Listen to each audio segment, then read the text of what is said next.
How to create better stories.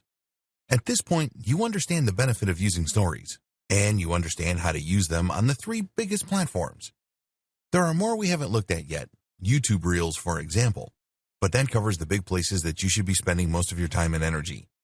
But that brings us to the missing and most important piece of the puzzle, the quality. How do you ensure your stories are good and worth watching for the users? Quality content.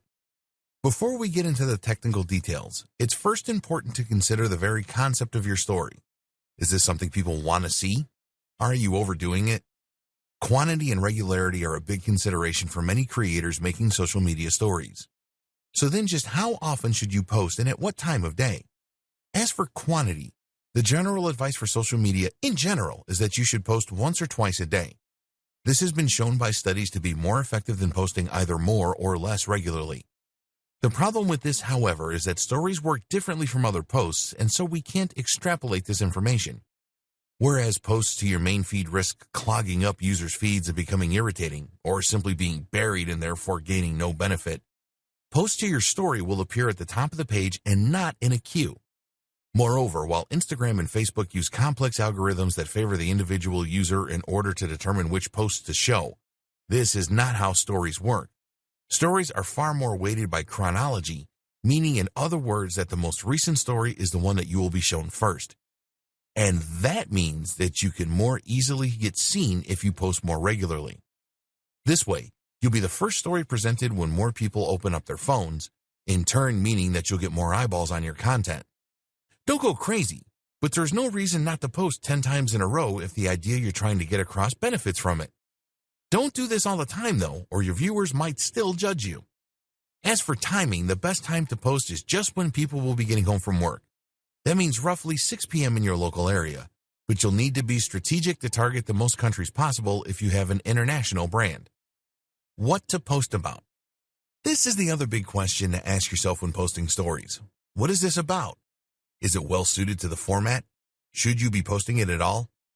Anything can be a story. You can post an image of a product and call that a story. Generally, though, this will simply beg the question, why wasn't that a regular post? Users want to see you use stories to post about things that are happening now. This is why they're so often used to post about concerts, travel, meetings, seminars, and similar events. But this is also what makes them a great fit for product launches, special deals, competitions, shoutouts, polls, and clips of other things that you might be doing. Going on a business meeting somewhere interesting? Why not bring your followers via stories? Just created a new post for your blog? Stories. Stories also work extremely well for news sites. For instance, if you have a tech channel and a big company releases a new smartphone or computer, then you can write about it on the blog and then immediately share that post as news to your stories. If you find yourself struggling to come up with ideas for stories, then consider creating a kind of recurring theme or even a series. A good example was when actor Chris Pratt used stories to share what he was eating every day on his diet. They were funny, short, and a great insight into his life at the time. They also had the added bonus of showing a bit more of his life through things happening in the background or other stars in the videos. Higher quality. Your stories don't need to be extremely high quality. In fact, that is often considered to be one of their biggest benefits, that they can be made quickly and don't need to be works of art. With that said, though, creators like Peter McKinnon are showing everyone else up by showing just how attractive and professional they can be. So, depending on the nature of your brand, you might choose to stand out with a highly polished and beautiful story. At the very least, learning some basics when it comes to photography, editing, framing, and more can help to elevate the level of your stories and all the rest of your content for that matter. Taking better photos. Equipment. The first thing you should do is to equip yourself. If you hope to take the best pictures that will look professional on your account, then you should have a camera that will be able to take high-definition images, and you should have editing software so that you can add that extra bit of professional polish. You're probably used to taking photos for Instagram and Snapchat on your phone, and that, of course, is something you can still do. To take high-quality photos, you just need a phone with a good sensor, high megapixel count, and respectable post-processing. Good options include mostly anything by Apple or Samsung, the Pixel phones, Nokia phones, etc. But you also have the option to take photos from your gallery, which you might have added via an SD card or Wi-Fi transfer. This is how you can take photos with a professional DSLR or mirrorless camera, and you will see the difference. This is especially true if you shoot in RAW with a flat color profile and then do a little editing as well. This means that the camera will minimize post-processing, providing more information from the original image to play with. That in turn means you can really create that dynamic HD-looking contrast and crush those blacks, get the colors to pop. Being ready.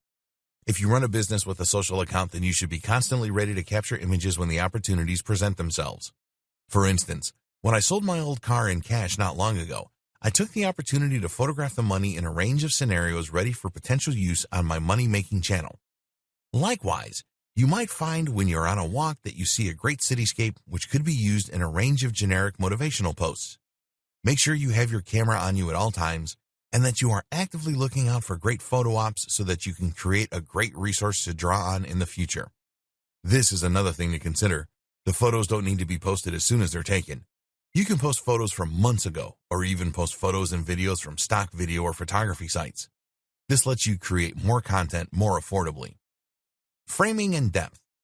While you aren't going to become a pro overnight, taking great shots is often simply a matter of taking the time to consciously set up the image rather than just pointing and shooting head-on.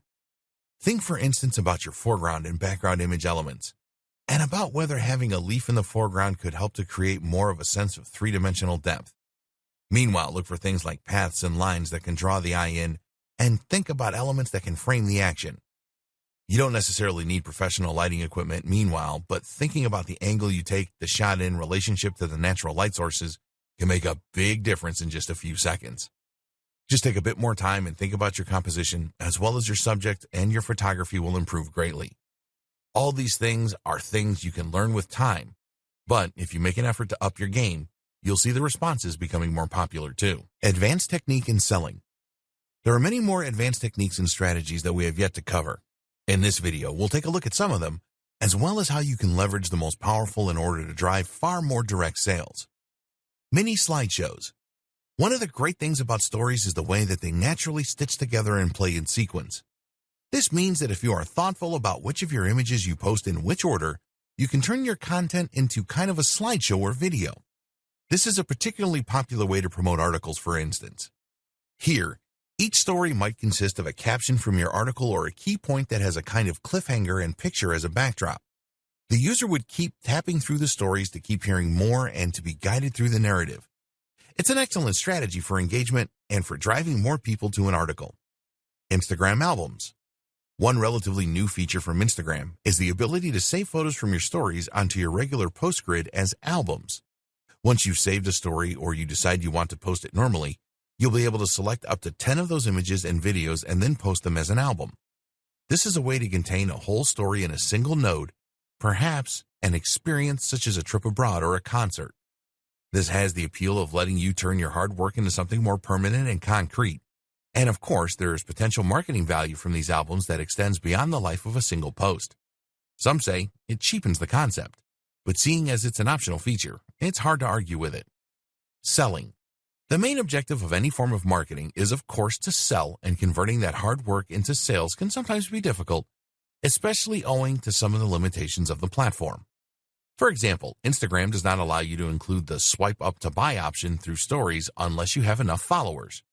You can opt to use Snapchat instead, as that does include a link, but that reaches a much smaller audience and a younger demographic. So instead, another option is to create a poll. The great thing about polls is that it allows you to see who answered and what they said. This means that you can contact individual users based on their answers. One way to use this is to run a poll asking people their opinion on whether your audience would be interested in X new product from you. When you get the responses, you can then contact each of those now qualified leads directly, knowing that there's a high chance they will convert to sales. Another strategy is to use the tried and tested link in bio option. Here, you simply include a link to your online story in your Instagram bio and then promote it from within the content. The rest of your strategy. While stories are immensely powerful and have huge potential for marketers, they unfortunately do not work in a vacuum. And more specifically, that is to say that stories on their own are not enough to make a huge impact. That's because a story is only one small part of a much larger social media marketing strategy. And your social media marketing strategy is likewise just one part of a much bigger puzzle that is your internet marketing strategy. In order for stories to work, you need to have that initial following, as well as a good amount of trust and engagement from your audience. This video will quickly go over some of how to go about getting that. Building a following on social media. Have a niche. The first thing you need to do is to ensure that you choose a niche and then stick to it. This is where a lot of people will go wrong, and it's why most general users don't have lots of followers. Think about it logically. Who would you want to follow on Instagram or Facebook? Someone that provides interesting content that appeals to you. If that content is completely random, then you'll find there is no reason to keep coming back. Follow most people, though, and you'll get pictures of their holidays, of their partners, of their pets, and of them doing selfies in the mirror. Unless you know that person, this isn't going to be of much interest to anyone, so choose a topic and stick to it if you want to get followers. Your business is likely to define this topic, so the next challenge is to find a way to take the industry you work in and make that into something interesting and ideally somewhat visual so that you can really sell it from your account.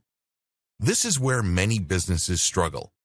If you are a travel writer, then coming up with a great theme for your Instagram account will seem easy. But if you happen to run a business that provides legal consulting, how do you turn that into something people want to follow? The answer is to think about the lifestyle and about the value proposition. In other words, what is it that you are helping people to achieve? As a legal consultant, that will depend on your clientele.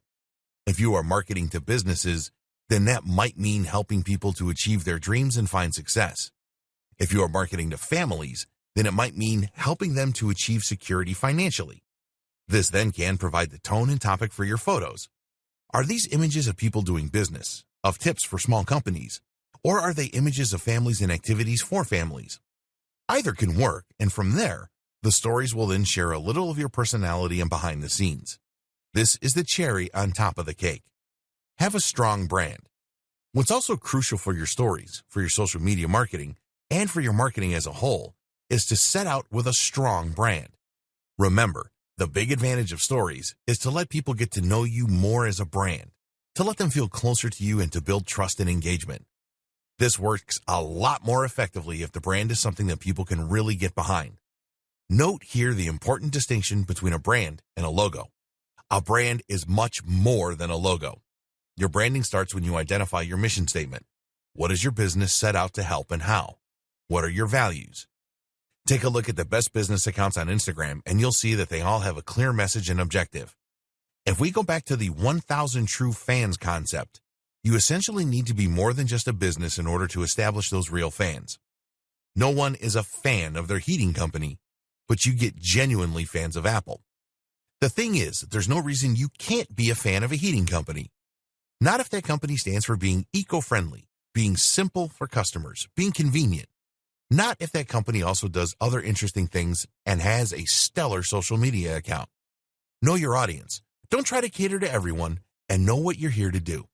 Create a logo that expresses this intent, and hopefully you'll attract the right kind of customer who has the potential for high engagement. This is the kind of customer who will watch your stories and who will become more loyal to your brand each time they do. Take good pictures and write interesting things. What's also, of course, rather important is that you take great pictures. We mentioned that this was somewhat important for stories, but for your general accounts it becomes much more crucial. Even if you choose a topic that interests a lot of people, you're not going to keep your followers very long if all your images are grainy and at awkward angles. As such, then, it's highly important that you also brush up on your photography skills. This is something that you can learn with a little practice and by reading up online. So put the time in to improve your craft and follow the tips from earlier in this training. The same goes for other forms of social media. If you have a Twitter account, then you need to tweet interesting and humorous things.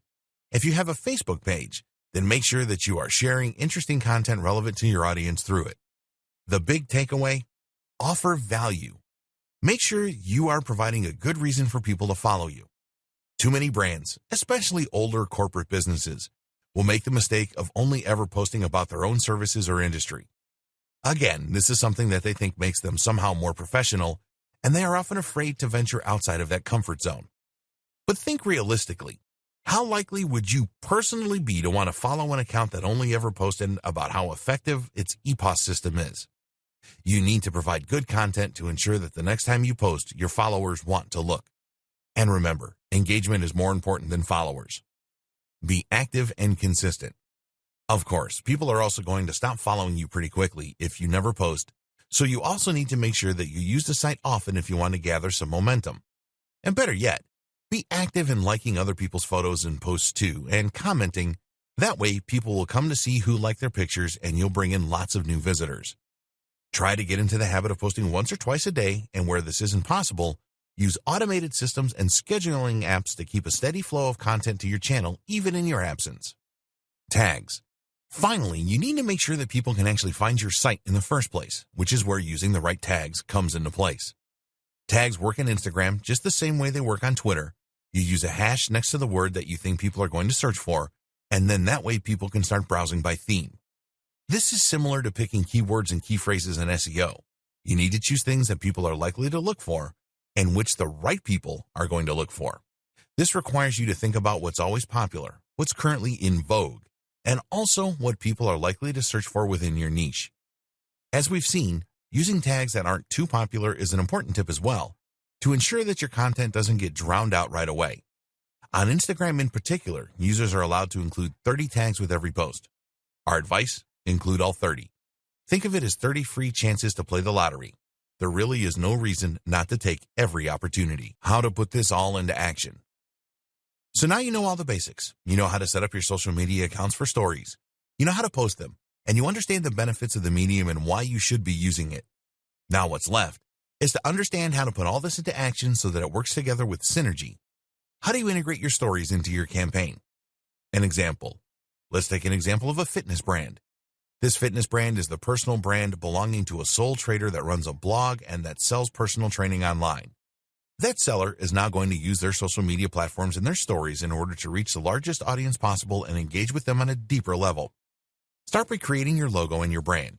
Identify your buyer persona, the exact person you're selling to, and your mission statement. Then create a logo and site design that expresses this. Create a blog and post here every 2 days with relatively short 500-word blog posts. These aren't particularly SEO optimized, but aimed rather to work well on social with strong, eye-catching titles. Next, you're going to set up your social accounts. Try to get your company onto as many different platforms as possible and to use your company name and logo on every single one.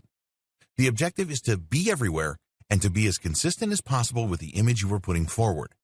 You will then post to those social accounts regularly, making sure to provide real value as you do. It's these actions that will help you to start to build a following that views you as more than a simple product manufacturer or service provider, but as a brand with a set of ideals and a real mission statement. By doing this groundwork, that's when you can make a real impact with your social media stories. That's when you'll have an army of followers who actually care what you do with your day, who want the inside scoop, and who are excited by your new releases and your Q&As. Post to stories once or twice a day, maybe more if you can, and you'll remain in their notification trays and on their minds. Respond to questions and take the time to interact with your audience. If you can do all that, then thanks to stories and strong branding, you will have an audience that is more highly engaged and involved than 90% of audiences out there. Follow this up with the occasional story that promotes a product or that gauges interest, and you can convert some of those warm leads to buyers. And that is how you employ stories to their fullest. Good luck. It's time to write your own success story.